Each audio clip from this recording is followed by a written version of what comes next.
그 시켜서 억지로 파는 건 의미 없어요. 버티는 게 손해인 걸 설계를 해야죠. 준비된 정책은 많습니다. 아주 많고 그 어떤 것도 다 준비돼 있다. 이재명은 합니다. 소위 부동산 불패는 없다는 것은 우리 정부에서 끝낸다.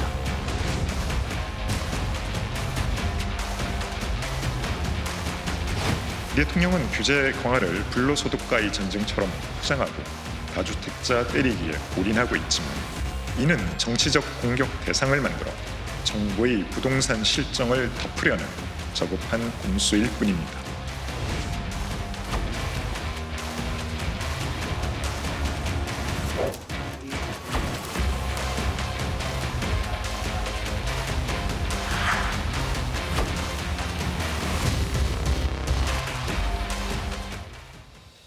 자, 민주당과 국민의힘이 이제 이재명 대통령의 부동산 정책에 대한 SNS 글 이거를 놓고 지금 정면 충돌을 하고 있습니다.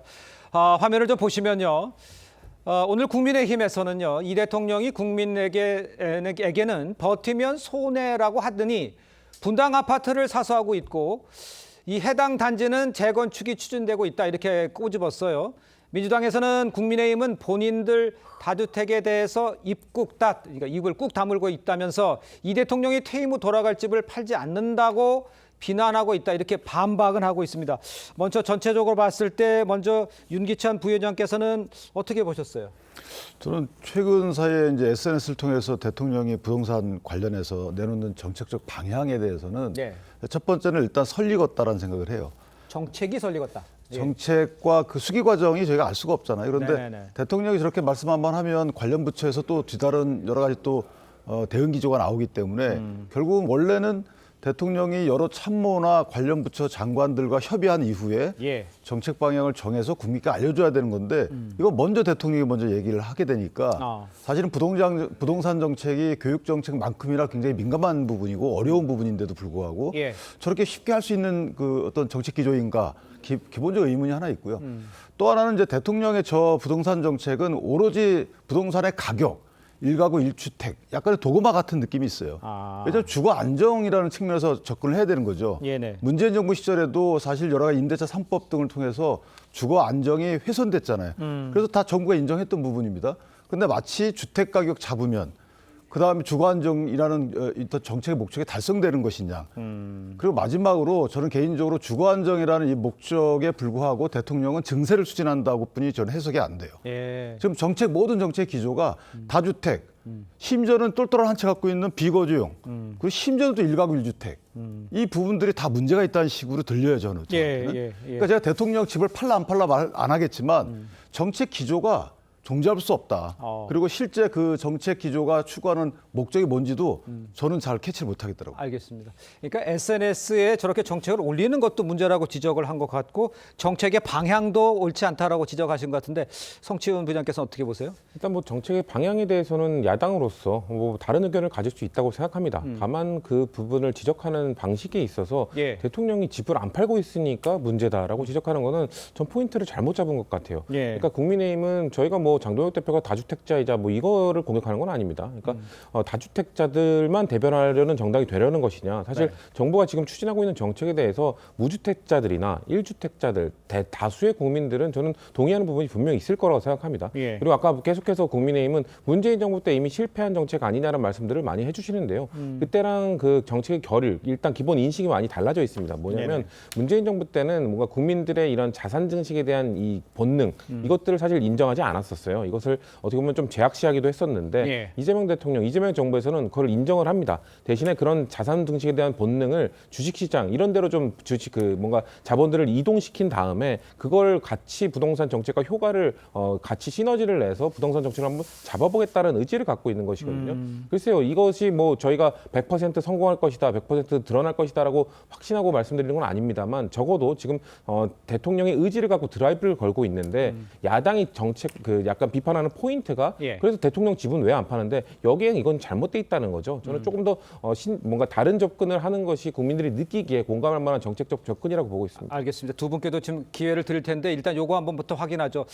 그런데 지금 SNS에서 보면 그 집을 팔라고 했다가 말을 바꿨다는 국민의힘의 비판이 나오자 이 대통령이 곧바로 또다시 SNS에 글을 올렸습니다. 화면을 한번 보시면요. 권고나 강요는 말하는 측과 듣는 측에 따라서 동전의 양면과 같은 것인데 말을 바꿨다고 비난하니 쉽게 납득이 되지 않는다. 이렇게 그 발언에 대해서 답을 단 거예요. 이재명 대통령은 언론을 향해서는 왜 왜곡 조작 보도 일삼고 있다 이렇게 지적을 했는데 처음에는 팔지 않으면 안 될 것처럼 하다가 그런 말 안 했다라고 얘기하는 이 부분하고 저 상황은 어떻게 보세요? 전체적으로. 그러니까 결국은 그 부동산 그 양도 다주택자들 예. 양도 중과 유예를 다시 이제 종료하겠다라는 자체가 결국 팔라는 거 아니냐. 그래갖고 그 뭐 청와대라든지 의원들도 뭐 집 내놓고 뭐 그러지 않았습니까? 예. 그런 적은 없다라고 얘기를 하는데 일종의 말장난인데 이거는 정책을 수행하는데 그렇게 큰 도움이 되는 그러한 어떤 논박은 아닌 것 같고요. 예. 대통령이나 지금 정부의 주장을 보면은 우리나라에 지금 아파트들이 많은데 아파트를 여러 채 소유하고 있는 사람들이 일종의 과점을 형성해서 집값을 올리고 있는 것 같은 그런 인상을 주잖아요. 근데 우리나라 주택의 종류가 다양하더라고요. 그렇죠. 아파트만 있는 게 아니라 다세대 주택도 있고 연립주택도 있는데 예. 그 연립주택이나 다세대 주택 중에 집이 판매 그러니까는 그 양도되지 않으면 그것도 다주택자가 되는 거잖아요. 예. 근데 그런 다주택자하고 아파트 여러 채 가지고 있는 다주택자는 기본적으로 성격을 달리합니다. 예. 그런데다가 다주택이라 그러는데 실제로 지금 우리나라에 서울의 몇 개 지역만 집값이 10년 사이에 뭐 80배가 올랐대요. 그 지역만 그래요. 나머지 지역은 집값이 안 오른 지역도 있어요. 예. 이게 문제인데 그런 경우의 수와 다양한 사례를 그 나름대로 고려하면서 무슨 주택 정책을 펴는 게 아니라 아주 단순화시켜서 집 많이 가진 사람 세금 많이 내는 걸로 이제 원상복귀하는 거야. 그러면서 그러니까 그러면 주택이 있는 사람은 어떻게 해서든지 팔아야 되나 했더니 내가 팔라고 강요한 적은 없어. 이렇게 얘기를 하는 거 아닙니까? 예. 그러면서 한편에서는 또 이게 문재인 정부의 재탕이라고 즉 공급 정책을 냈는데 별로 호응이 없잖아요. 예. 그러다 보니까 그리고 아까도 말씀하셨는데 결국 주식이 오르니 이 집에만 매몰하지 말고 주식도 사고 그러라 그랬는데 지금 통계를 보면요. 주식값 올랐잖아요. 주식으로 돈 번 사람들이 강남에 다시? 집 많이 샀습니다.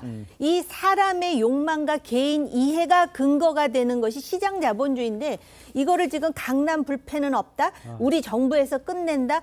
이런 식의 어떤 그런 뭐라 그럴까 장담이나 정치적 레토릭으로 문제가 해결되는 게 아니니까 국민의힘에서 답답해서 대통령은 왜 안 파세요? 이렇게 한 거예요. 알겠습니다.